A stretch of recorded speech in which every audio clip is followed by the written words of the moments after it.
여러분 계약금은요 지금 30회 30일에 나오고 32회 33회가 안 나왔어요. 올해는 무조건 나온다 이렇게 보시면 되죠. 계약금은 언제냐? 여기가 증거금 또는요 증약금으로서의 성질을 가지죠. 왜요? 우리나라는 원칙적으로 불료식이거든요. 그러니까 계약을 체결했는지 안 했는지 모르지만 계약금을 줬다고 하는 것은 계약을 체결했다는 증거가 되는 것이다 이런 말이고요. 매매계약 성립 후에 교부된 계약금도 우리가 계약금을 언제 지급하냐? 원래는 계약을 체결할 때 성립할 때 주는 것이 원칙인데 성립하고 난 후에 주기도 하죠. 그 다음에 계약금 계약은 매매 기타 주된 계약의 부수에 행해지는 종된 계약이죠. 그래서 이 종된 계약은 세 가지가 있는데요. 첫 번째 계약금 계약이 있고요. 그 다음에 보증금 계약이 있고요. 그 다음에 환매 특약이 있죠. 이 세 가지를 종된 계약이다 이렇게 얘기하고요. 주된 계약이 매매 등이 실효가 되면은 계약금 계약도 실효가 된다 이 말이죠. 계약금 계약은 매매 계약의 종된 계약이고 그 다음에 무슨 계약이다? 계약 계약은 요물 계약이에요. 요물 계약은 또 네 가지가 있죠. 현상 광고, 그 다음에 대물 변제, 계약금 계약, 보증금 계약 이렇게 네 가지가 있단 말이죠. 알겠죠? 그래서 계약금 계약은 종된 계약이면서 요물 계약이다 이렇게 얘기를 하는 거예요. 당사자 사이에 다른 봐봐. 언제나 가지고 아무런 약정이 없으면 계약금은 해약금으로 추정하는 거예요. 추정해요. 해약금으로. 그러니까 언제나 해약금이 되는 것이 아니고 아무 말이 없으면 해약금으로 본다 이 말이죠. 계약금 여기 봐봐. 별도의 약정이 없으면 해약금으로 본다 이 말이죠. 매수인이 약정한 계약금을 지급하지 않는 경우 그 약정이 없었더라면 매매계약을 체결하지 않았을 것이라는 사정이 없는 한 매도인은 매매계약을 임의로 해지할 수 없다. 왜요? 우리가 계약금을 지급하지 않았다. 이 계약금은 종된 계약에 불과하는 거잖아요. 그러니까요 계약금을 지급하지 않았다 해서 매매계약 주된 계약이죠. 주된 계약이 해제된 것으로 볼 수가 있다 없다? 없다. 그러면 계약금 계약을 지급하지 않으면 계약금을 지급하지 않으면 계약금 계약을 말 수 있다. 해제할 수는 있지만 주된 계약이 해제되는 것은 아니다 이 말이죠. 해제할 수 없다 이렇게. 매수인이 단순히 우리는 언제까지냐? 계약금의 배액을 상환하고 계약을 해지한다 이것을 해약금으로 보는 거잖아요. 이때는 언제까지요? 중도금을 지급하기 전까지죠. 그럼 중도금은 뭐죠? 이행단계인데 단순히 이행 준비만 하고 있는 경우 이것을 뭐라 한다? 이행 단계이다 아니다?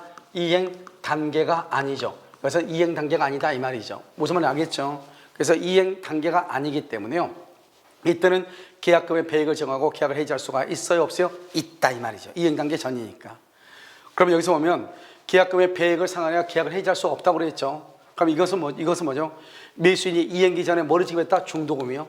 원래 우리는 중도금 날짜에 지급해야 되는데 중도금 전에 이행기가 뭐죠? 중도금이죠. 중도금 전에 이행기 전에 중도금을 지급하면 그때부터 이행기로 보죠. 그때부터. 그러니까 만약에 예를 들어서 중도금 날짜가 2월 1일인데요. 1월 28일 날 중도금을 지급했다 이 말이죠. 그럼 이때부터가 이행 단계죠. 계약금을 포기하고 계약을 해지할 수 있다 없다? 없다 이 말이고요. 매도인이 매매계약의 이행에는 전혀 착수하지 않았죠. 그런데 매수인이 중도금을 지급했다. 이런 매도인이든 매수인이든 어느 일방이 이행을 제공하면은 더 이상 계약금을 포기하고 해지할 수가 없는 거예요. 어느 일방, 둘 다가 되고 둘 다 이행을 해도 되고 한 사람만 이행해도 된다 이 말이죠. 여기 보면 계약의 일부 이행에 착수했지 일부. 그럼 중도금이 1억인데 8천만 원을 줬다 이 말이죠. 이런 경우도 무슨 단계다? 이행 단계다. 더 이상 계약금을 포기하고 계약을 해지할 수 있다 없다? 없다 이 말이죠. 그러니까 전부든 일부든 이행 단계에 접어들면은 더 이상 계약금을 포기하고 해지할 수 없는 거예요. 계약금만 수령한 매도인이 매수인에게 이행을 che구하고 대금 지급을 구하는 소송을 지겠다. 여기 봐봐요. 우리는 언제까지 계약금을 포기하고 계약을 해지하는 것은 언제까지죠? 이행기 전까지죠. 이행기 전까지요. 전까지인데 문제는 뭐냐면 여기서 이행기는 뭐냐면 매수인은요. 원래 매수인은 중도금 날짜가 이행 단계죠. 그런데 매도인은요. 언제가 이행 단계죠? 등기 서류 교부시죠. 등기 서류 교부시가 이행 단계란 말이죠. 그런데 매도인의 등기 서류는 언제 교부하죠? 잔금을 지급받으면서 교부하는 거죠. 그러니까 매도인은 이행 단계가 등기 서류를 교부할 텐데 매도인이 매수인한테 뭐라 했다? 대금 달라고 소송을 제기했죠. 대금 달라고 소송을 제기한 경우는 아직은 잔금을 받았어 안 받았어? 안 받았죠. 그러니까 등기 서류를 교부한다 안 한다? 안 하죠. 그러니까 이행 단계도 아니다? 아니죠. 그러니까 계약금을 포기하고 계약을 말 수 있다? 해지할 수 있다. 있다. 그 다음에 매매계약 시 계약금의 일부만 먼저 지급하고 잔액은 나중에 지급하기로 한 경우 매도인은 실제 받은 금액의 배액을 상환하고 계약을 해지한다. 안 되죠. 우리가 계약금으로 계약을 해지하려면 어때요? 약정계약금이죠. 약정계약금의 배액이죠. 약정계약금의 배액을 정하고 해지할 수 있는 것이죠. 그 다음에 매도인이 계약금의 배액을 상환하여 계약을 해지하는 경우 그 이행에 제공을 하면 족하고 매수인이 이를 수령하지 않는다고 해서 공탁할 필요가 없죠. 왜요? 계약금에 의해서 계약을 해지하죠. 계약금에서 계약의 해제는 그것은 일방적 의사표시예요. 일방적이라는 말은 상대방이 뭐가 필요가 없어요? 동의가 필요가 없죠. 그러니까 매도인이 2배를 주고 계약을 해지한다고 했는데 동의를 요하지 않는다는 말은 매수인이 수령하지 않는다 하더라도 해제 효력이 발생한다 이 말이죠. 수령하지 않는다 해서 공탁할 필요는 없다 이란 말이에요. 83번은요. 매매계약에서 매계약금의 수수는 채무 불행을 이유로 하는 해제 및 그에 따른 손해배상을 배제하는 것은 아니다. 이게 무슨 말이냐? 채무 불행으로 인한 해제, 이것을 법정해제죠. 법정해제고요. 계약금의 수수는 무슨 해제라고 했죠? 약정해제라고 그랬죠? 약정해제권이요. 우리 해제에서 우리가 배웠는데 약정해제권의 유보는 법정해제권 행사에 영향을 미친다, 미치지 않는다? 미치지 아니한다. 그러니까 약정해제 사유가 해제권이 있다가 하더라도 법정해제 사유가 발생하면 법정해제할 수 있다 이 말이에요. 알겠죠? 그래서 해제권 손해배상 청구를 배제하는 것은 아니다. 법정해제할 수 있다. 손해배상을 청구할 수 있다. 채무력이 있으면 이 말이죠. 84번은요. 계약금에 의해 해제권이 유보된 경우 채무 불행을 이유로 계약을 해지할 수 있다 없다? 없다. 이렇게 돼 있나요? 틀렸죠. 계약금에 의해서 해제권이 유보되어 있다. 약정해제권이다. 채무 불행을 위한 계약해제, 법정해제다. 약정해제가 있어도 법정해제 사유가 있으면 법정해제할 수 있다 이 말이에요. 있다. 지금 같은 말이죠. 지금 같은 말. 알겠죠? 계약금 포기한 계약해제의 경우 상대방은 채무 불행을 이유로 채무 불행을 이유로 손해배상을 청구할 수가 없다. 맞아요? 틀려요? 틀렸죠. 계약금 맞죠. 계약금 포기에 의한 계약해제는 언제 하는 거죠? 언제? 이행기 전까지 하는 거죠. 이행기 전까지. 채무 불행을 이유로 채무 불행을 한 건 뭐죠? 이행기 이후죠. 이행기 이후죠. 이후. 그러니까 계약금에 의한 계약 해제는 이행기 전까지니까 여기는 채무 불행이란 말이 나와야 안 나와요? 채무 불행이 안 나오죠? 그러니까 손해배상이란 말이 나와야 안 나와요? 나오지 않죠. 그래서 채무 불행을 이유로 손해배상을 청구할 수가 있어요? 없어요? 없다 이 말이죠. 없다. 그러니까 계약금에 의한 해제, 약정해제권이니까 우리 아까 몇 번 얘기했죠. 약정해제와 합의해제는 채무 불행이 아니다. 손해배상을 청구할 수 있다 없다? 없다 이렇게 얘기했죠. 계약금 포기에 의한 계약해제의 경우 계약은 소급적으로 무효가 되죠. 소급적으로 무효. 그 다음에 당사자는 원상회복 의무를 부담한다. 이러면요. 계약금에 의한 계약의 해제는 소급적으로 무효가 돼. 이건 맞아요. 그런데 원상회복 의무는 없어요. 우리가요. 원상회복은 언제죠? 이행기 이후 뭐가 있다? 채무 불행이 있죠.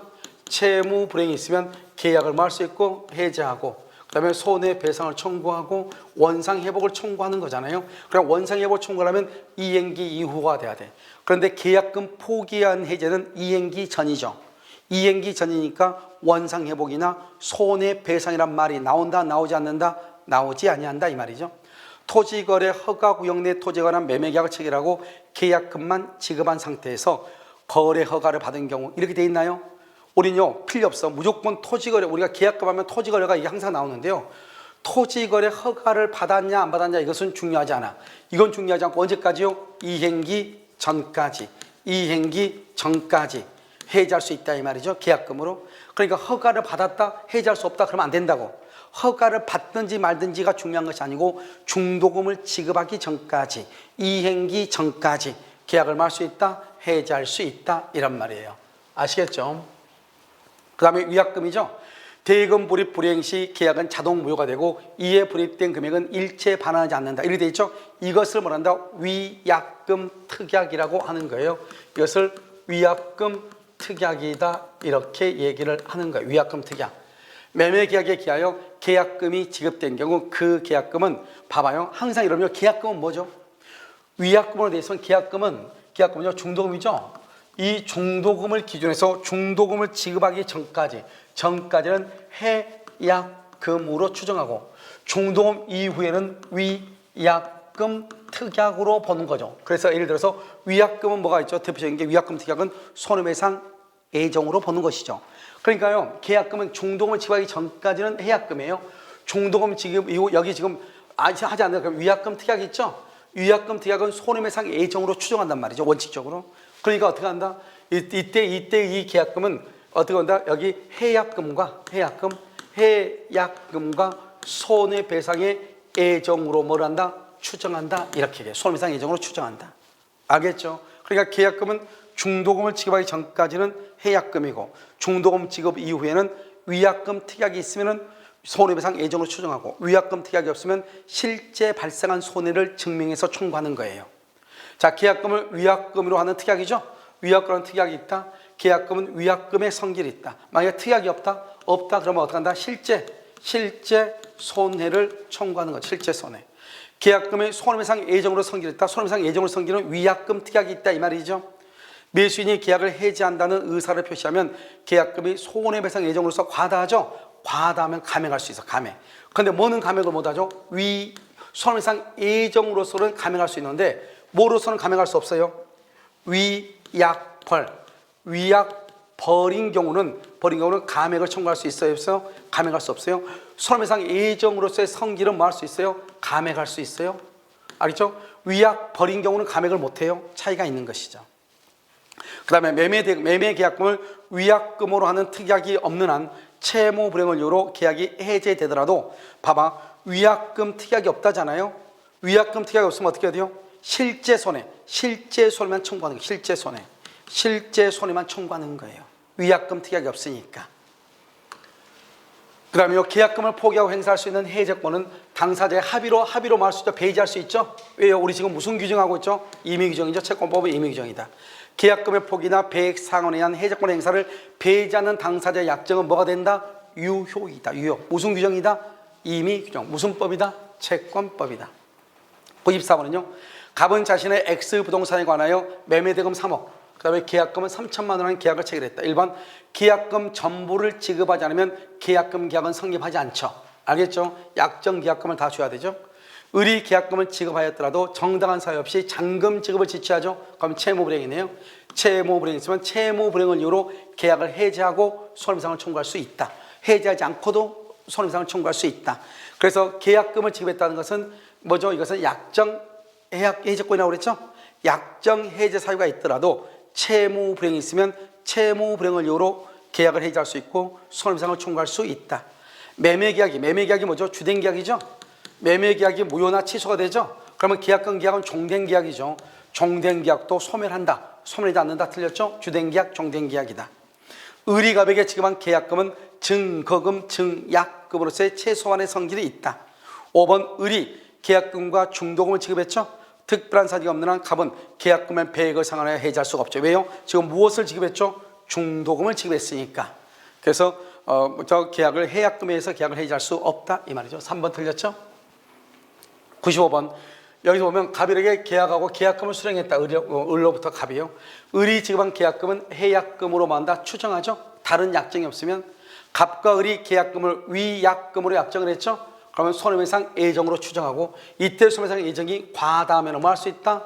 감액할 수 있지만 위약벌이 과다하면 위약벌 감액할 수 있다 없다? 없다. 을이 중도금 지급기일 전에 중도금을 지급했죠. 중도금 날짜가 중요한 것이 아니고 중도금을 지급하면 그때 뭐다? 이행기죠. 그럼 이행기가 지나면은 계약금으로 계약을 상환하는 거죠. 배액을 상환하고 해지할 수 있다 없다? 없죠. 그래서 더 이상 해지할 수 없다. 만약 을이갑에게 약정한 계약금의 일부만 지급해서 일부만 계약금의 일부 그러면요 수령한 계약금의 배액이 아니고 뭐라고 한다? 약정 계약금의 배액을 제공하고 해지할 수 있죠. 그래서 수령한 계약금의 배액을 제공하고 해지할 수는 없다. 맞죠? 만약 X토지가 토지거래가 또 나왔죠. 토지거래 허가가 있고 없고가 중요한 것이 아니고 중도금을 지급하기 전까지 계약금을 준 사람은 포기하고 받은 사람은 2배를 주고 계약을 말 수 있다. 해지할 수 있다. 허가를 받더라도 계약금의 배액을 상환하고 해지할 수 있다. 이러죠. 있다. 알겠죠? 5번 틀렸죠. 자, 매매계약이죠. 보면 지상권, 우리는요 매매는 뭐다? 매매는요 재산권하고 반대급부로 대금이에요. 알겠죠? 반대급부와 대금이고 재산권이에요. 알겠죠? 그런데 여기서요 교환하고 차이는 뭐냐? 교환. 이 집 있죠. 이 집, 갑의 집이요. 집하고 을하고요. 을하고 돈하고요. 돈 1억이면 1억 원의 돈으로 바꾸는 것을 매매라고 하는 거예요. 그런데 이 갑의 집하고요, 갑의 집하고 을에요, 을에 토지하고로 바꾸는데 여기는 1억인데 여기는 9천만 원짜리예요. 그럼 여기다 1,000만 원을 더 얹어야 되잖아요. 이걸 보충금이죠. 보충금이 있다고 해서 이것은 뭐냐? 이것은 교환이라고 그래요. 매매가 되려면 돈을 1억 원으로 돈을 다 줘야 돼. 반대급부로. 100% 주면은 매매. 100% 돈으로 반대급부로 돈을 주지 않으면 매매는 절대로 아니에요. 뭐는 될 수 있어도 교환은 될 수가 있어도. 우리가 교환해서 부족한 것만큼 채우는 것을 뭐란다? 보충금이라고 하죠. 이런 보충금은 뭐를 준용한다? 매매 대금에 관한 규정을 준용한다 이란 말이죠. 타인의 권리도 매매를 할 수 있죠. 569조. 우리는 타인 소유물에 대해서 매매계약, 채권행위, 의무 부담행위를 할 수 있다. 그런데 뭐는 할 수 없다? 처분행위는 할 수 없죠. 매매계약은 뭐다? 매매계약, 매매죠. 매매는 유상쌍무, 낙성, 분료식. 요물이 다 틀렸죠. 요물계약은 뭐다? 현상광고, 대물면제, 계약금 계약, 보증금 계약이다. 매매는 유상쌍무죠. 유상쌍무니까 동시행 항변권하고 위험 부담이라고 하는 것이 있죠. 매매도. 매매 계약에 관한 비용은 당사자 쌍방이 균분하는 것이 원칙이죠. 쌍방이요? 아무 말이 없으면. 그런데 매매 계약에 관한 비용은 특별한 사정이 없는 한 당사자 쌍방이 균분한다. 매매 계약에 관한 비용은 채무자가 부담한다. 그러면 안 되죠. 계약 비용은요. 만약에 계약 이행비용은 채무자가 부담하죠. 그런데 매매 계약은 쌍방이 균분한다. 매매 비용을 매수인이 전부 부담하기로 했어. 원래 매매 비용은 어떻게 한다고 그랬죠? 쌍방이 균분한다고 그랬죠? 그런데 매수인이 전부 부담한다고 약속을 했어요. 이것은 유효예요, 무효예요? 유효이다. 왜요? 무슨 규정이다? 우리 지금 무슨 규정이다? 임의규정. 무슨 법이다? 채권법이다. 측량 비용 등은 어떻게 한다? 쌍방이 균분해. 측량 비용 등은 매매 계약에 관한 비용이니까. 그런데 소유권 이전 등기는 누가 부담하죠? 이전 등기는 매수인이 부담하죠. 매수인이 부담하는 것이 거래 관행이다. 쌍방이 균분 그러면 안 돼. 담보권 말소는 누가 한다? 담보권, 저당권 말소 비용은 누가 한다? 매도인이다. 왜요? 우리가요? 저당권 있으면 저당권 말소 플러스 소유권 이전 등기와 잔금은 무슨 관계다? 동시이행이잖아요. 그러니까 이 저당권을 말소하려면 돈을 갚아야 되겠죠? 그 갚는 비용은 매도인이 하는 거죠. 매도인이 있다. 그래서 매도인이 부담한다. 이렇게 쌍방이 균분이다 그러면 안 돼. 담보권 말소는 매도인, 소유권 이전 등기는 매수인, 나머지는 어떻게 한다? 쌍방이 균분한다. 이렇게 이해하시면 돼. 그 다음에 매매 해약금에 의한 해약금이죠. 그러면 해약금에 의한 것은 임대차에는 적용되지 않는다. 틀렸죠. 이런 임대차는 무슨 계약이죠? 유상계약이죠. 유상계약이고 또 무슨 계약이죠? 쌍무계약이죠. 그러니까 이런 임대차도 위험 부담이라고 한 것이 있고 동시행 항변권이 있죠. 그래서 우리가 뭐가 있죠? 임대차가 종료가 되면 보증금 반환과 목적물의 인도는 무슨 관계다? 동시행이도. 유상계약이죠. 유상계약에 계약금이 있고요. 계약금이 있고 그다음에 담보 책임이 있고요. 그다음에 해제권이 있는 거예요. 이렇게요. 알겠죠? 그러니까 우리가 임대차에서 보증금 1억 원에 월세 50만 원이다. 그럼 임대차 계약 체결할 때는 보증금 1억 원의 10% 1,000만 원을 계약금으로 지급한다 안 한다? 지급한다 이 말이죠. 자, 8번은요. 매매는 쌍무계약인 바 매도인은 재산권을 이전해야 되고 재산권. 매매는요. 그다음에 매수인은 대금을 지급해야 돼. 대금. 알겠죠? 대금 다른 건 하면 안 돼. 100% 돈으로 주는 것을 매매라고 한다 이 말이죠. 매수인에게는 목적물을 수령할 권한이 있으며 경우에 따라서는 실질상 목적물 수령 의무가 있다고도 볼 수 있다. 그래서 매수인은 뭐라 한다? 채권자. 채권자는 수령을 해야 되는데 수령을 하지 않으면 뭐라 한다? 채권자 지체. 다른 말로 뭐라 한다? 수령 지체 이렇게 얘기하죠. 10번은요. 당사자 일방에 대한 의무 이행이 아니라 우리가 뭐죠? 등기하고 대금은 무슨 관계죠? 동시이행이죠. 당사자 일방이 뭐죠? 일방이 매수인이죠. 매수인한테요. 의무 이행 기한이죠. 잔금 날짜가요. 1월 10일이다 이 말이죠. 그러면 상대방 누구죠? 매도인이죠. 매도인의 의무 이행은 뭐죠? 등기죠. 등기도 동일한 기한이 언제다? 1월 10일로 본다 이 말이죠. 알겠죠? 동일한 기한이 있는 것을 본다. 이것을 말한다. 동시이행 관계다 이렇게 얘기하죠. 대금 지금요. 인도와 동시에 대금 인도와 동시 그러면 어디에서 대금을 지급한다? 인도 장소지 목적물이 있었던 장소가 아니에요. 어느 장소다? 인도와 동시에 우리가 이것을 현실 매매라고 하죠. 우리가 현실 매매가 뭐가 있다? 편의점에서 물건 사고 팔고 하는 거죠. 그래서 그 물건을 인도한 장소, 인도 장소에서 목적물이 있었던 장소가 아니고 인도 장소. 알겠죠? 시험이 많이 나왔죠? 인도 장소 이렇게. 과실은 어떻게 하나? 과실은 항상 봐봐. 과실은 뭐가 기준이냐? 과실은 항상 인도가 인도. 인도 전에는 무조건 누구다? 매도인이에요. 인도 전에는 매도인. 인도 후는 무조건 누구예요? 무조건 매수인이에요. 알겠죠? 근데 여기서 중요한 것은 또 한 가지요. 여기서 등기요. 등기는 필요가 없어. 등기는 아무 필요가 없어. 무조건 매도인이에요. 그런데 여기 잔금이죠. 잔금을 먼저 줬다면 잔금 지급하기 전에 지급하면 매도인, 지급하고 난 후는 매수인이에요. 잔금. 알겠죠? 그러니까 첫 번째 인도가 기준인데 두 번째는 잔금이 기준이에요. 등기는 절대로 기준이 아니야. 등기 그럼 필요 없어. 무조건 인도인이 아니냐만 봐. 인도하면 무조건 누구죠? 매수인이죠? 그런데 여기요. 네 번째요. 네 번째 여기서 잔금을 지급해. 잔금. 그러면 여기서 어떻게 돼? 이 사람은 인도 받을 때부터 월세를 받아 먹잖아요. 월세. 그러면 이 사람은 잔금은 늦게 주죠. 늦게 주면 받은 날부터 자기는 월세 과시를 받아 먹으니까 이 사람은요. 받은 날부터 인도 받은 날부터 모두 가산해야 돼요. 이자도 한꺼번에 줘야 돼. 받은 날부터. 자, 그럼 볼까요? 매매계약 성립과 동시에 목적물로 생긴 과실은 매도인에게 속한다. 맞죠? 알죠? 매도인이 목적물을 인도하면 누구한테 간다? 인도하면 누구한테 간다? 매수인한테 간다. 인도하면 매수인. 인도가 중요한 키워드라고 그랬죠? 자, 그 다음에요. 여기 매매계약하고 인도전이요. 누구죠? 인도전으로 모두 다 매도인이죠. 목적물이 인도되지 않았죠. 인도되지 않으면 누구죠? 매도인이죠. 대금이 완제되지 않았죠. 그럼 누구죠? 매도인이죠. 목적물이 인도되지 않았더라도 대금을 완제했죠. 대금으로 완제. 대금을 완제하면 완제 전에는 누구? 매도인. 완도 후는 누구? 완제 후는 매수인이죠. 그 후니까 누구다? 매수인이죠. 알겠죠? 키워드가.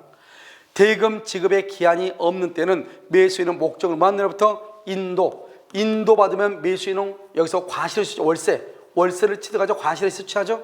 그럼 매도인한테 받는 날부터 이자를 가산. 이자는 뭐다? 법정 과실이죠. 과실. 그러니까 이자를 가산해야 돼. 그 다음에 대금 지급 거절권이죠. 매매 목적물에 대해서 봐봐. 내가 물건을 매매했는데 누군가가 권리를 주장해. 여기요. 가압류라든가 누가요? 가처분이 들어왔다 이 말이죠. 가압류나 가처분.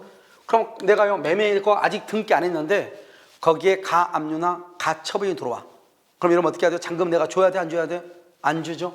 그러면 어때요? 대금 지급의 전부를 지급을 거절한다? 그렇지 않고요. 대금 전부의 지급을 거절하는 것이 아니고 위험의 한도. 위험의 한도에서 만약에 예를 들어서 잔금이 아직 1억 남았어. 1억. 그런데 가압류의 피보존 채권이 6천만 원이에요. 그럼 6천만 원의 인도를 거절하는 거예요. 지급을 거절해. 무조건 잔금의 지급을 거절하는 것이 아니고 위험의 한도에서. 알겠죠? 거절한다. 목적물에 대해서 권리를 주장한 자가 있다. 일정한 요건을 갖추면 매수는 대금 지급을 막을 수 있다. 거절할 수 있다. 어떤 한도에서? 위험의 한도에서 이렇게. 19번 갑은 그 소유 X 토지에 대해서 을과 계약을 체결하여 있다. 1번 X 토지가 인도되지 않고 그럼 누구? 매도인. 완제되지 않다. 그럼 누구? 매도인. 매도인이 과실을 수취해. 따라서 을은 매수인은 손해배상을 청구할 수 없는 거예요. 과실은 누가 가는 거니까? 매도인이 간다. 이 말은 뭐죠? 과실 수취권은 누구한테 있다? 과실 수취권은 누구한테 있다? 매도인에게 있다 이 말이죠. 2번 을이 대금 지급을 거절할 정당한 사유가 있다. 정당한 사유가 있다. 을이 X 토지를 미리 인도받았다. 미리 인도받았다. 그러면 과실을 수취하죠. 과실을 수취하는데 문제는 뭐죠?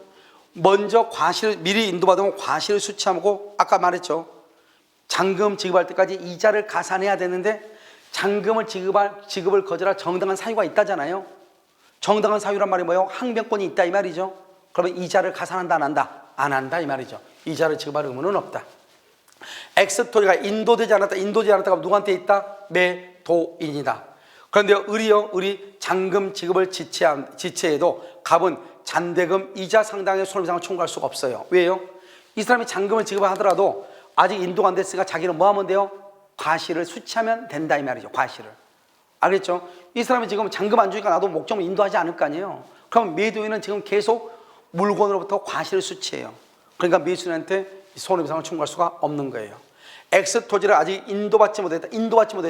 그러면 누구한테 과실 수취권이 있죠? 매도인. 지금 등기를 경고받았다. 등기는 필요가 없다고 그랬죠. 여전히 누가 과실을 수취한다? 매도인. 알겠죠? 그런데 잔금을 완제했어 안 했어? 안 했죠. 안 했어. 누가 과실을 수취한다? 매도인. 그래서 X 토지에 대해서 발생하는 과실은 갑에게 귀속한다. 맞는 말이죠. X 토지가 인도되지 않았다. 누가 과실 수취하죠? 매도인. 그 다음에 대금을 완제했다. 그러면 그때부터 누구다? 매수인. 그래서 갑에게 귀속한 것이 아니고 누구에게 귀속한다? 을에게 귀속한다 이 말이죠. 상당히 좀 약간 복잡하게 나왔죠, 이번에 문제는요. 자, 이제 담보책임을 봐봐요. 자, 담보책임에서는 우리는 타인 소유물에 대해서 매매계약 체결할 수 있어요, 없어요? 있죠. 알겠죠? 있지만 우리가 나중에 거기서 취득해서 등기 주면 끝이잖아요. 등기를 못 해줬을 때 책임을 지는 게 담보책임이죠. 그래서 담보책임은 누가 누구한테 묻는 것이다? 매수인이 매도인에게 묻는 것이다. 그래서 매도인의 담보책임은 무슨 책임이다? 무과실 책임이다.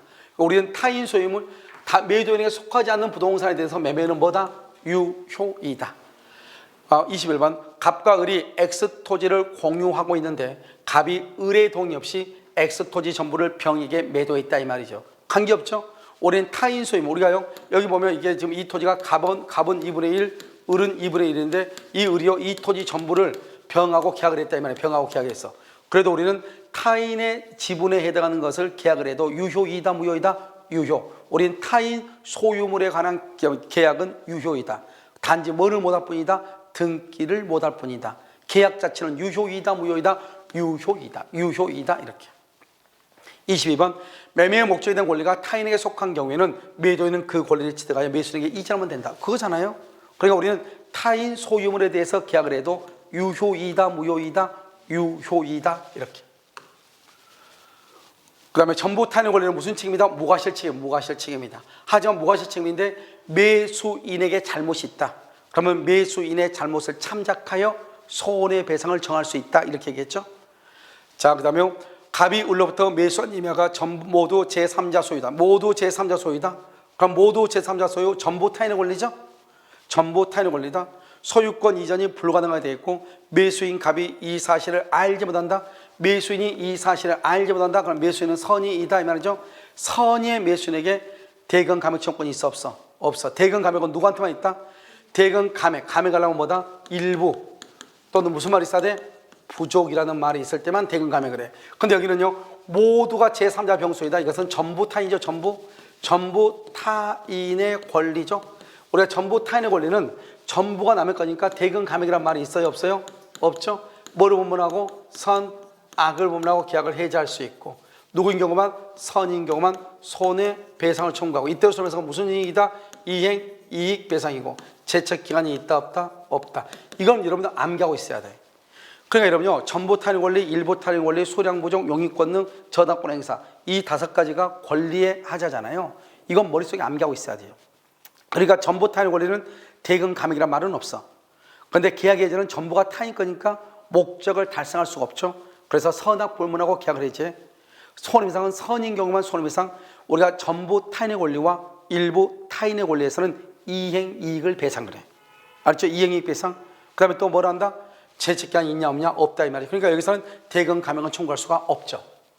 그 다음에 여기서 보면 계약 해지죠. 우리가 전부 타인의 권리에서 계약 해지는 뭐를 불문하고? 선, 악을 불문하고 할 수 있다고 그랬죠. 그래서 계약에 악의도 계약을 할 수 있다. 해지할 수 있다. 매수인이 매매의 목적인 권리의 전부가 제3자에 속한 사실을 알고 있었다. 악이다. 악이어도 계약을 할 수 있다. 해지할 수 있다. 뭐는 못한다? 손해배상은 못한다. 매매 목적인 권리 전부가 타인에게 속한다.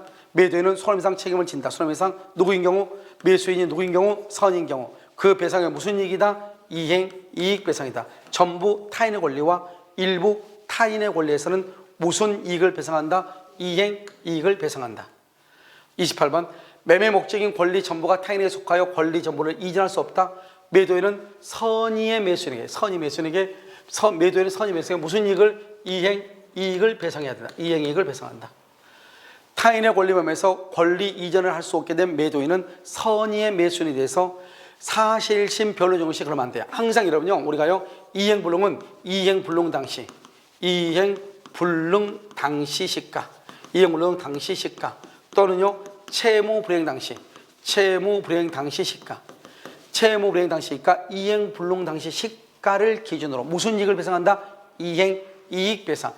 계약이 이행된 것과 동일한 경제적 이익을 배상한다. 이것을 무슨 이익이라고 한다? 이행, 이익이다. 이렇게 얘기해. 그래서 이행이익을 배상할 의무가 있다. 계약이 이행된 것과 동일한 경제적 이익을 배상할 의무가 있다. 이렇게 얘기를 해.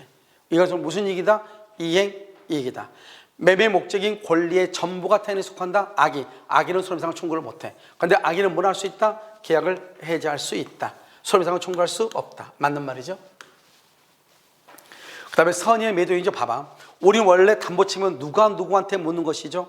매수인이 누구한테? 매도인.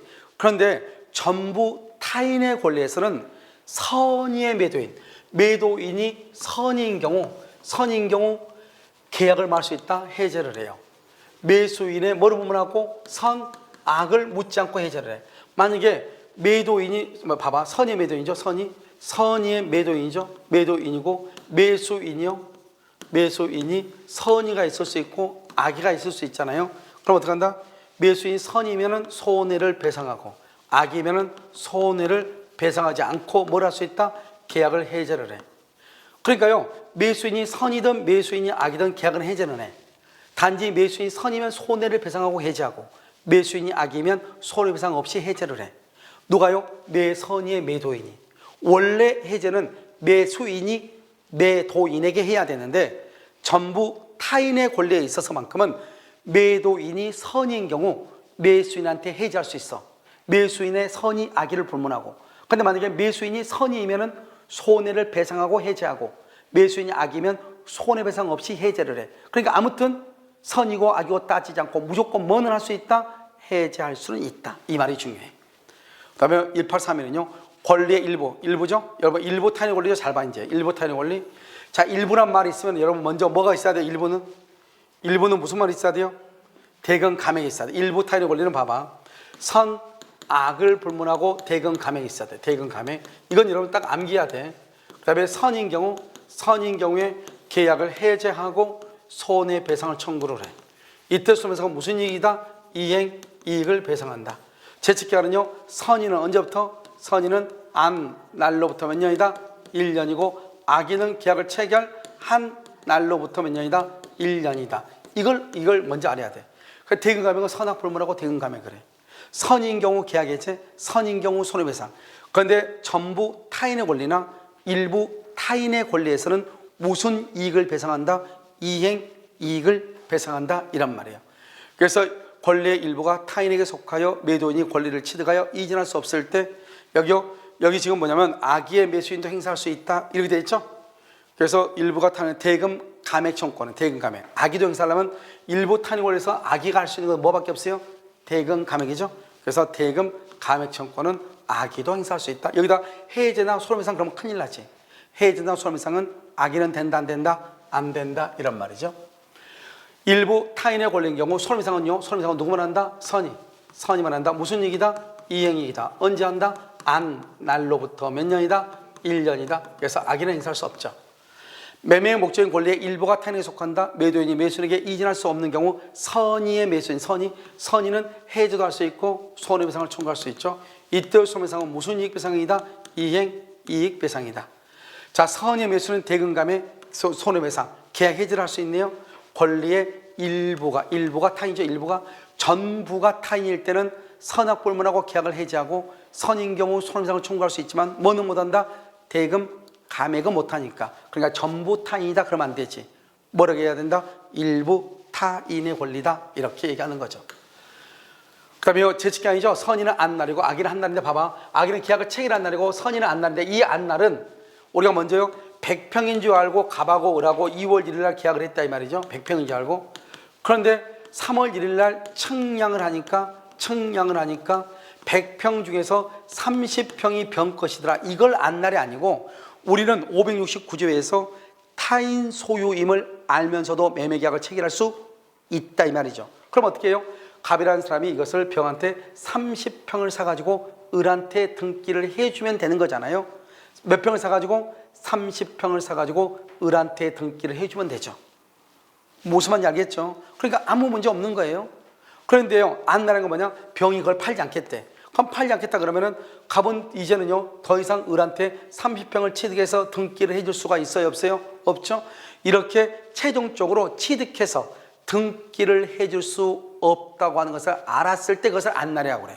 측량했을 때 100평 중에 30평이 병의 것이 있더라. 이걸 안날이 아니고. 아시겠죠? 자, 그럼 매매 목적인 권리의 일부가 타인에게 속한 경우 안날이죠. 안날. 안날은 누구다? 선이다, 악이다? 선이죠. 선이. 매매의 목적인 권리의 일부가 타인에게 속하고 잔존 부분만이면 매수하지 아니하였을 것이다. 그럼 선인은 그 사실을 안날로부터 몇 년 안에? 1년 안에 계약을 말 수 있다. 해지할 수 있다. 선이만 해지하죠. 자, 권리의 일부가 타인에게 속한다. 그러면 손해배상 청구권은 계약을 체결한 날로부터, 이런 봐봐요. 우리는 권리의 일부가 타인에게 속한 경우 누구의 매수인요? 손해배상은 우리가 대금 감액은 일부 타인의 권리에서 선악불만하고 인정되지만 손해배상은 누구만 인정돼요? 선이만. 그러니까요, 선의 매수인. 선의는 계약을 체결한 날이에요? 안 날이에요? 안 날이에요. 안 날로부터 이래야 돼. 알겠죠? 그래서 권리의 일부가 타인에게 속한 경우 선의의 매수인이 갖는 손해배상 청구권은 계약을 체결한 날로부터 1년이 아니에요. 언제부터요? 안 날로부터 1년이다. 이렇게 해야 돼. 왜? 악인은 손해배상을 청구할 수 있다, 없다? 없다. 만약에 하려면 뭐라고 해야 돼요? 손해배상 청구권은 그러면 안 되고 여기서 먼저 대금 감액. 이렇게 하죠. 대금 감액. 대금 감액 청구권은 체결한 날로부터 몇 년이다? 1년. 여기는 선이 가지고 뭐라 한다? 악이 이렇게 돼야죠. 무슨 말인지 알겠죠? 그래서 그걸 얘기하고. 그 다음에 수량을 지정한 매매죠. 그럼요, 수량을 지정한 매매란 말이 무슨 말이요? 수량, 여기 부족이죠. 일부 멸실이죠. 부족하고 일부 멸실이 있으면 여기서 뭐가 나온다고 했죠? 대금 감액 청구권이 나온다고 그랬죠? 자, 수량을 지정한 매매는요, 아파트 분양이죠. 아파트를 분양할 때 이러면 어떻게 해야 돼요? 평당 100만 원에 100평을 산단 말이죠. 100평을 얼마예요? 1억에 산다 이 말이죠. 여기서 말하는 평당이라고 하는 것이 뭐죠? 평당 면적이죠. 면적을 100만 원이죠. 가격으로 결정했다 이 말이죠. 반드시.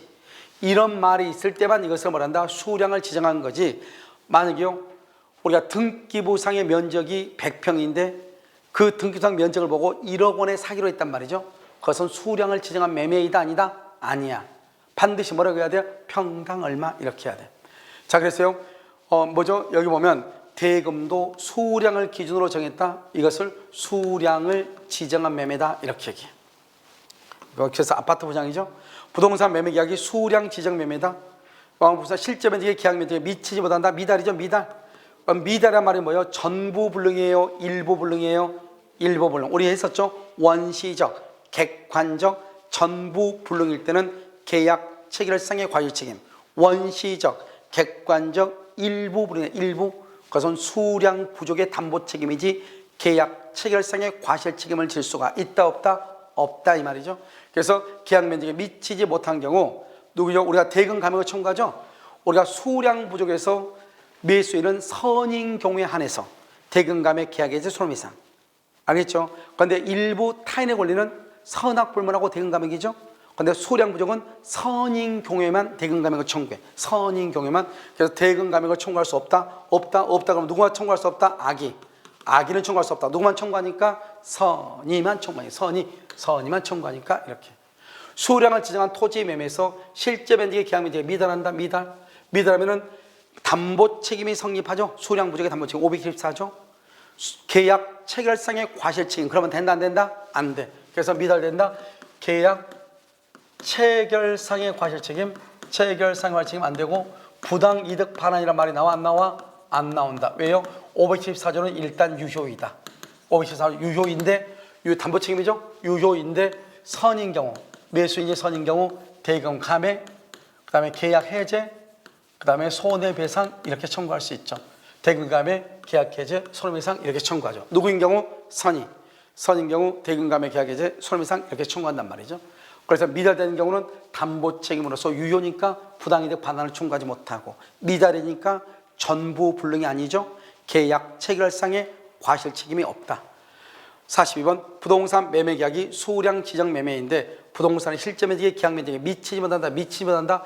계약 체결상의 과실 책임을 고할 수 없다. 부당이득 반환을 청구할 수 없다. 담보 책임이다. 담보 책임은 유효이다, 무효이다? 유효이다. 이렇게. 43번은요. 매매 계약 당시 이미 목적물의 일부가 이미 원시적이죠. 일부가 멸실이지. 일부하고 부족하고 일부하고 부족. 그럼 뭘 할 수 있다? 대금 감액, 계약 해제, 손해배상. 누구인 경우만? 선인 경우만 대금 감액, 계약 해제, 손해배상. 우리가 일부 타인의 권리는 일부 타인 선악 불문하고 대금 감액, 선인 경우 계약 해제, 손해배상. 타인의 권리든 일부든 전부든 타인의 권리는 선인경외 안에서 무슨 이익 배상이다? 이행 이익 배상이다. 이렇게 이것을 알고 있어야 머릿속에. 일부 타인의 권리에서 타인의 권리 매매에서 대금감액과 손해배상을 청구하죠. 누구인 경우만. 대금감액은 선악불문이죠. 일부 타인의 권리에 선악. 손해배상은 누구만 하죠? 선의만 하죠. 그리고 둘 다 과하니까 둘 다 청구하는 것은 선인 경우만 둘 다 하죠. 선인 경우만. 알겠죠? 일부 타인의 권리 매매에서 선의의 매수인은 일부 타인의 권리에서 선의 매수는 멸실된 부분의 비율로 뭐를 청구할 수 있다? 선의는 대금 감액을 말할 수 있다. 청구할 수 있다. 자, 손해배상이죠. 수량 지정 매매에서 실제 면적이 계약 면적에 미치지 못하죠. 미치지 못한다. 그럼 미달이죠. 미달. 악의는 우리가 수량 지정 매매에서는 오직 누구만 선의만 뭐라 했다? 대금 감액, 계약 해제, 손해배상 이것을 청구할 수 있죠. 그러니까 악의는 청구한다 안 한다? 악의는 손해배상을 청구할 수 있어요? 없어요? 없다. 계약을 해지할 수 없고 대금 감액을 청구할 수 없다. 이러면 다 안 된다. 그 다음에 계약 해제. 우리가 수량 부족에서 계약 해제는 누구만 된다? 선의. 그래서 잔존 보분만이라면 매수인 이를 매수하지 않았을 경우 선의의 매수는 계약을 말할 수 있다. 선의 매수인은 계약을 해지할 수 있다. 뭐 해지하는데? 여기요. 잔존 부분만이면 매수인 이를 매수하지 않았죠? 그러니까 일부가 좀 부족이죠? 부족이니까 선의 매수는 계약 전부를 해지할 수 있다. 전부를. 우리 원리가 원칙적으로 수량 부족이잖아요. 부족이면 그 부분만 해지하냐? 그렇지 않죠. 그 부분이 없으면 목적을 달성할 수 없으면 전부를 해지하는 거예요. 아시겠죠? 자, 재직기한은요. 선의는 언제부터? 안날. 악의는 언제부터? 한날이다. 알죠? 그래서 여기서 보면 담보침해 관한 권리 행사 기간은 그 사실 우리는 수량 부족은 오직 누구만 할 수 있죠. 누구만? 선의니까 무조건 언제부터? 안날이죠. 안날로 1년이다. 선의의 매수인이 일부 멸실 사실을 안날로부터 몇 년? 1년 안에 권리를 행사한다. 무슨 기간이다? 제척기간이다. 용익권의 제한은요. 용익권의 제한은 매수인이 반드시 선의해야 돼. 대금 감액 돼야 안 돼요? 대금 감액은 돼야 안 돼요? 대금 감액 안 돼. 계약 해제하고 손해배상만 돼요. 그래서 선의니까 안날로부터 몇 년이에요? 1년이에요. 해제는 목적을 달성을 못 해야 돼. 목적을 달성할 수 없을 때 반드시 이 말이 있어야 돼요. 목적을 달성할 수 있으면 해제 못 해. 용익 권능의 제한은 내가 매수인이 집을 샀는데 그 집에 아직 임대차가 남아있더라, 전세권이 남아있더라 이 말이에요. 임대차가 남아있더라, 전세권이 남아있더라 이 말이에요. 우선 알겠죠? 850번, 1850번요. 매매의 목적으로 봐봐. 유치권이 있다. 그럼 유치권이 있으면 어떻게 돼요? 내가 그 집을 샀는데 유치권이 있으니까 사용할 수 있어? 없어? 없죠? 이런 경우 선의의 매수인만, 계약 해제권은 누구만 한다? 선의만. 용익권능은 선의만 해지하고 손해배상을 해. 갑이 을소유 토지 외에 지상권이 있어. 지상권이 있으면 여러분 어떻게 사용하고 수익할 수 있어? 없어? 없죠? 그러니까 선인 경우에만 그래서 모르고 선이죠. 선인 경우만 계약 해제하고 손해배상을 청구할 수 있는 거예요. 매매 목적이 전세권의 목적이다. 전세권. 그 집에 지금 전세가 있으니까 어떻게 돼요? 사용하고 수익할 수 있어요? 없어요? 없죠? 그런 경우 어떤 경우요? 선인데 목적을 달성할 수 있다. 목적 봐봐. 목적을 달성할 수 있는 경우에요. 있으면 해제가 된다 안 된다? 안 된다고. 해제는 목적을 달성할 수 없을 때만 한다고. 매매의 목적이 된 부동산에 대항력을 갖춘 임대차가 있다. 대항력을 갖춘 임대차. 그러면 임대차 월세 사는 사람이 있으니까 사용하고 수익할 수 있어요? 없어요? 없다 이 말이죠. 이런 경우 고려인에서 목적을 해제한다. 해제하려면 목적을 달성할 수 없을 때. 해제는 목적을 달성할 수 없을 때. 목적을 달성할 수 있으면 해제할 수 없고 여기는 해제할 수 있다고 했으니까 목적을 달성할 수 없을 때 해제한다 이런 말이에요. 아시겠죠? 그 다음에 저당권 전세권 행사죠. 이 행사는 경매가 됐다 이 말이죠. 이때는 뭐를 본문하고? 악을 본문하고 대금 감액 돼야 안 돼요? 안 되죠. 계약을 말 수 있죠. 해제할 수 있죠. 손해배상을 청구할 수 있죠. 출제비용 상환 청구할 수 있다. 알겠죠? 그래서 1년이란 말은 있다 없다? 제척기간 없다고 그랬죠? 저당권이 설정되어 있으면 안 되고 저당권으로 경매가 돼야 돼. 경매. 저당권이 설정되어 있으면 담보 책임이 없는 거예요. 그 저당권에 의해서 뭐가 돼야 돼요? 경매가 돼야 돼. 자, 54번은요. 갑과 을은 면적을 가격 결정의 중요한 요소로 정하여 갑의 토지 100평을 을에게 매매했는데 갑의 토지 위에 제3자의 저당권이 설정되어 있다. 봐봐. 저당권이 설정되어 있다. 담보책임을 지지 않는다고. 알겠죠? 저당권에서 뭐가 돼야 돼? 경매가 돼야지 담보책임이라고. 그 다음에 저당권이 설정된 토지를 위해서 등기를 했는데 후에 저당권이 실행됐다. 그러면 576조가 뭐다? 선악을 범문하고 계약해제 손해배상. 선악을 범문하고 손해배상. 우리는 원래 계약의 해제와 손해배상은 선의만 가능하거든. 선의만. 그런데 저당권, 전세권의 행사의 경우에는 누구도 가능하다. 악의도 손해배상을 청구할 수 있고 해제할 수 있다 이 말이죠. 자, 출제비용상정권 선악을 범문하고, 그래서 출제죠.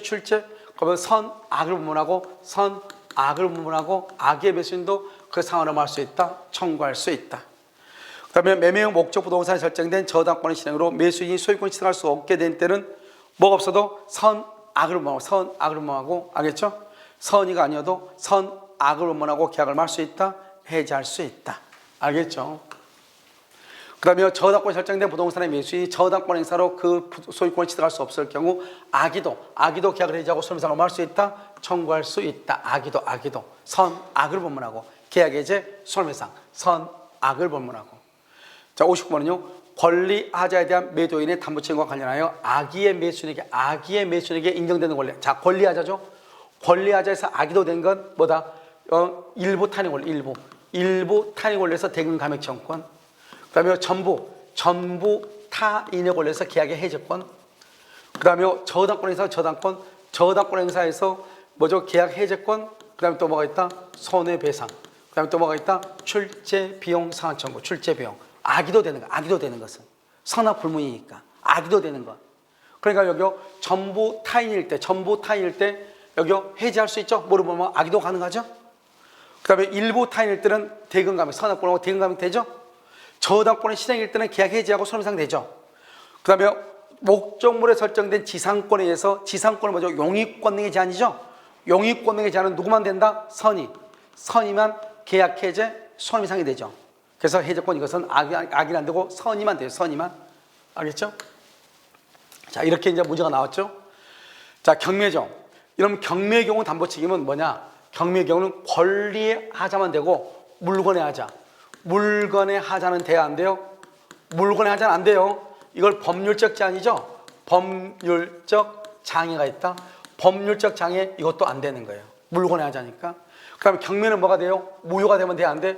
무효가 되면 안 돼. 경매는. 그럼 1차적으로 누가 책임져? 1차적으로 누가 책임지죠? 채무자가 책임지고 2차적으로 누가 책임지죠? 2차적으로 채권자가 책임을 져. 알겠죠? 배당받은 채권자가. 그러니까 기본적으로 이건 알아야 돼. 경매가 무효가 되면 담보 책임이 없다. 그 다음에 뭐가 된다? 권리의 하자만 담보 책임이고 물건의 하자는 담보 책임이 아니다. 법률적 장애는 물건의 하자로 본다. 담보 책임이 없다. 1차적으로는 채무자가 진다. 2차적으로 채권자가 진다. 알겠죠? 이 정도는 알고 있어야 돼. 자, 1860번요. 갑이 경매를 통해 매각받은 토지에 저당권이 설정돼. 저당권. 이런 봐봐. 경매 저당권이 설정됐다 이 말이죠. 저당권 자체가 설정됐다 해가지고 대금 감액이나 손해배상 청구권이 있어요? 없어요? 없어. 알겠죠? 그건 없다고. 만약에요. 저당권에서 뭐가 돼야 돼요? 경매가 돼야 돼. 저당권에서 경매가 되면 선악불문하고 계약해제, 손악불문하고 손해배상 청구할 수 있고 그 경매로 인해서 담보 책임을 지느냐 안 지느냐 문제가 되는데 저당권이 설정됐다고 해서 담보 책임이 없는 거예요.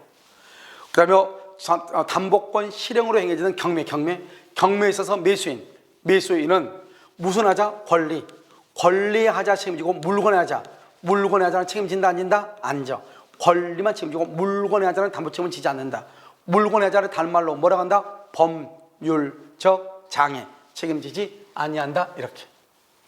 60번 을 명의로 소유권 이전 등의 청구권 보존에 가등기가 있죠. 을 명의로 갑소유 X 건물에 대하여 병이 경매를 신청했다. 경매 절차에서 매각됨을 안 나간 정은 이건 경락인이죠. X 건물에 등기를 마쳤다. 매각대금이 병에게 배당됐다. 병이 누구죠? 채권자죠. 그럼 채권자는 1차적이에요? 2차적이에요? 2차적 책임을 지고요. 자, 그 다음에 여기요. 갑소유 건물이죠. 갑소유 X 건물. 갑소유니까 이 사람 채무자죠. 채무자가 이 1차적 책임자, 1차적 책임을 지고 채권자, 배당받은 채권자가 2차적으로 책임을 지고 알겠죠? 그 다음에 두 번째요. 권리의 하자만 되고 물권의 하자는 안 되고 경매가 무효가 되면 된다 안 된다? 안 되고 자 1번 물권의 하자, 물권 건물 자체 하자 담보 책임이 있어요 없어요? 담보 책임 물을 수 없다. 경매 절차가 무효다? 무효면 담보 책임이 있어요 없어요? 없죠? 손해배상을 청구할 수 없는 거예요. 담보 책임이 무효이면 우리가 권리 하자는 뭐가 있죠? 권리 하자는 대금, 감액, 계약, 해제, 그 다음에 손해배상이잖아요. 이 손해배상 이건 담보 책임인데 이 담보 책임은 경매가 무효이면 담보 책임이 없다고. 그럼 경매가 무효가 됐죠? 무효가 되면 어떻게 받은 돈 돌려줘야 돼? 안 돌려줘야 돼? 돌려줘야 되죠. 그래서 부당이득 반환을 청구할 수 있죠. 부당이득 배당받은 거 돌려달라고 할 수 있잖아요. 정의 소유권을 취득한 후 정의 누구죠? 매각 안 나오면 경락인이죠. 을이 가등기에 의한 본등기를 해버리죠. 을이 가등기에서 본등기를 했다 이 말이죠. 알겠죠? 그러면 정은 건물에 관한 계약을 말 수 있다, 해제할 수 있다. 그러면 해제한다는 말이 무슨 말이죠? 지금 가등기에서 본등기가 됨으로써 하면은 가등기 이후에 등기한 사람은 매도인에 대해서 양도인에 대해서 담보 책임을 물을 수 있다 이런 말이에요. 알겠죠? 좀 이따 여기서 설명할게. 4번은요. 정의 소유권을 취득한 후 을이 가등기에 의한 본등기를 마치죠. 정은 갑이 자력이 없는데 갑이 누구죠? 갑이 채무자죠. 채무자가 1차적 책임이죠. 1차적으로 그러면 자력이 없다잖아요. 없다 그러면 지금 자력이 없다 그러면 돈이 없으니까 2차적으로 누가요? 채권자. 2차적으로 배당받은 채권자에게 반환을 청구할 수 있다. 맞는 말이죠. 알겠죠? 그러면 여기 봐봐요. 지금 여기에서 이제 보면은 뭐를 봐야 되냐. 조금 여러분요 여기 2번을 선택하기가 조금 어려울 수 있어. 왜? 경매가 무효니까 손해배상을 청구할 수 있지 않나? 아니에요. 경매가 무효이면 담보 책임이 없죠. 담보 책임은 세 가지. 대금 감액, 권리하자니까. 대금 감액, 계약 해제, 손해배상 청구할 수 없다고. 그런데 경매가 무효가 되면 내가 경락대금을 받은 사람한테 경락대금의 반환을 뭐 할 수 있어? 청구할 수 있죠? 그걸 부당이득이라고 하는 거예요. 그러니까 여기서 보면요. 을 명의의 가등기가 된 갑소유 건물에 대해서 병이 경매를 신청했다. 이렇게 돼 있죠? 그럼 지금 한번 봐봐요. 지금 여기는 여기 지금요. 여기 돼 있죠? 지금 여기서 이렇게 을이 이렇게 돼 있는데 등기부를 딱 보면 어떻게 돼 있죠? 1번 지금 누구죠? 1번 지금 갑이죠? 저 2번은요. 을이 지금 뭐가 됐죠? 가등기가 돼 있죠? 그럼 3번요. 3번 이렇게 하면 돼요. 병이요. 병이 지금 누구죠? 저당권 있죠? 이렇게 저당권. 가등기가 2월 1일이고 저당권이 3월 1일 울구니까. 알죠? 3월 1일 이렇게 돼 있단 말이죠. 이렇게. 그러고 난 다음에 지금 정이요. 정이 지금 경락인이죠. 경락을 받았죠. 여기 5월 1일 이렇게요. 이렇게 돼 있단 말이죠. 우리 저당권이 3월 1일이고요. 그러면 여기서 이제 갑이 있고 여기 지금 누구냐면 병이죠. 병이 지금 저당권자죠. 이렇게 해서 저당권이란 말이죠. 이렇게. 그럼 여러분 어떻게 해요? 이 저당권자가 경매가 되죠. 저당권 이 병이 경매해서 경매가 되면 이 정이 일단 경락을 받았잖아요. 그럼 일단 소유자죠. 그럼 나중에 이 사람이 가등기에서 본등기하게 되면 병등기는 정등기는 직권으로 뭐가 돼요? 말소가 되죠. 그러면 이 정은 갑한테 가가지고 담보 책임을 묻는 거예요. 갑이 누구죠? 채무자니까 1차적으로 책임을 지는 거예요. 그럼 만약에 갑이 돈이 없죠? 갑이 돈이 없으면 어떻게 돼요? 배당받은 채권자가 2차적으로 책임을 지는 거예요. 2차적으로 누구죠? 채권자가 이 사람이 채권자죠? 그럼 저당권자 채권자죠? 채권자가 2차적으로 책임을 지는 거예요. 아시겠죠? 그래서 이것을 여러분요, 이 문제는 여러분들이 단 1분 안에요 생각을 해가지고 풀기는 약간 어려운 문제예요. 알겠죠? 그래서 경매에서 담보책임에서 가장 어렵게 나온 문제 중에 하나다. 왜냐면 가등기에서 본등기와 같이 섞어서 나왔으니까. 보통 어떻게 나온다? 이렇게 복잡하게 나오지 않고 어떻게 나오냐면 먼저 1차적으로 누가 책임진다? 갑인 채무자가 진다. 채무자가 책임을 못 지면 배당받은 채권자 병이 책임을 진다. 무슨 말인지 알겠죠? 경매 자체가 무효이면 담보 책임이 있다 없다? 없다. 그냥 우리가 경매가 무효면 담보 책임이 없다고 나오지 손해배상을 청구할 수 없다 이런 식으로 안 나와.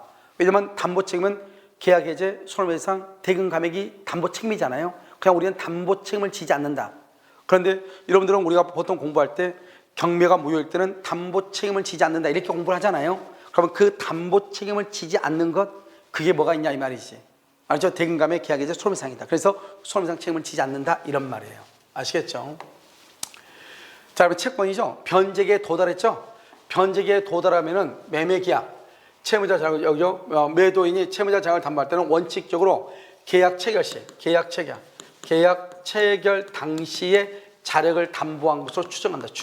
추정한다 이렇게. 만약에 변제기 전이다. 변제기 전에 자력을 담보하면 언제요? 변제기에 자력을 담보하는 것으로 뭘 한다? 추정한다.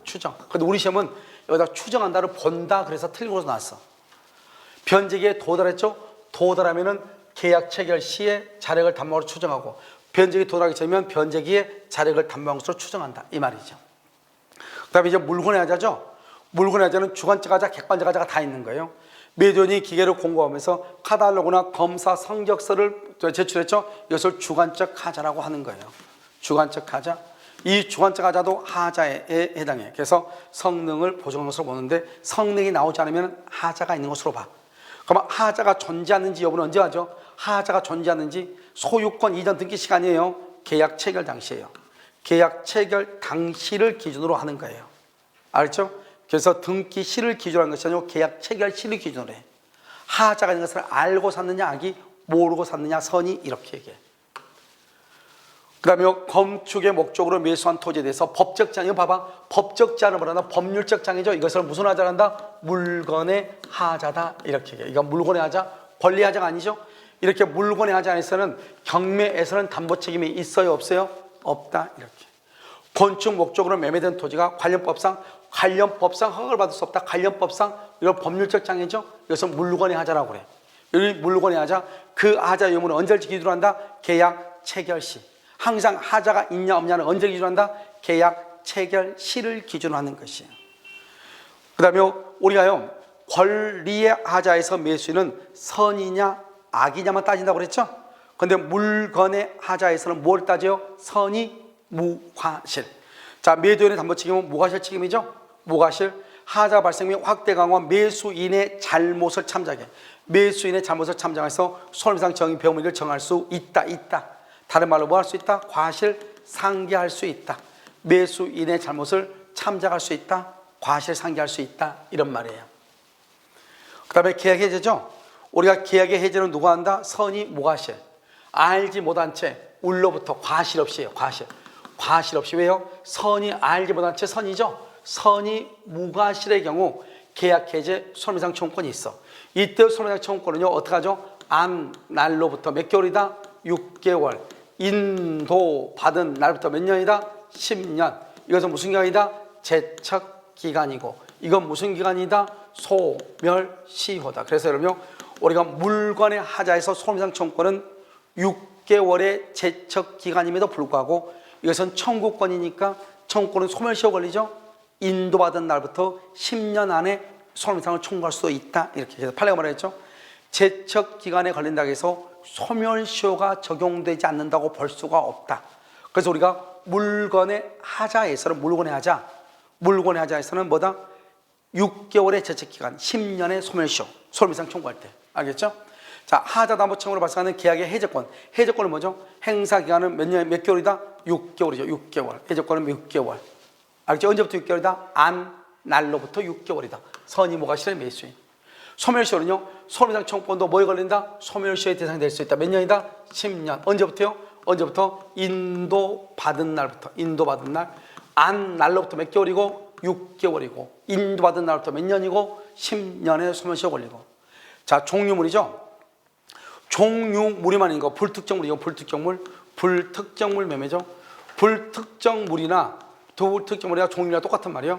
완전물 거부 청구권이 있어. 이 완전물 거부 청구권은 선이 무과실의 매수인이 행사하는데, 완전한 물건의 거부를 청구했다 그러면 퍼펙트하죠. 그러니까 완전물 거부 청구는 종류물의 하자, 불특정물의 하자만 있다. 특정물에는 없다는 게 중요해. 첫 번째.